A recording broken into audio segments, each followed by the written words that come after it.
তুমি কি মরবা না? তুমি কি কবরে যাইবা না বাপ?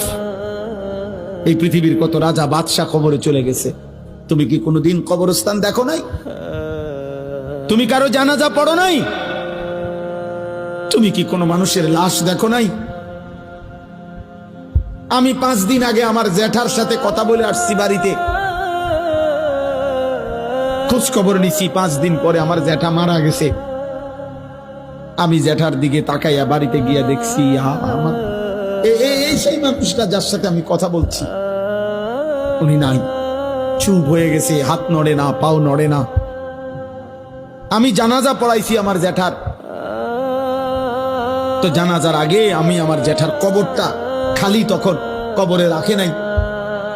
আমি কবরের দিকে তাকাইয়া অনেকক্ষণ 8-10 মিনিট হইব, আমার বাবার কবরের পাশে আমার জ্যাঠার কবর।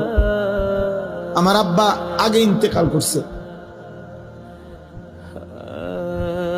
আমার জ্যাঠার কবরের দিকে তাকাইয়া অনেকক্ষণ খালি কবরের দিকে তাকাইয়া ছিলাম।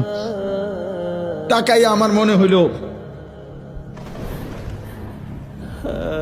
কবর যেন আমারে ডাক দিয়ে বলছে, আনিস,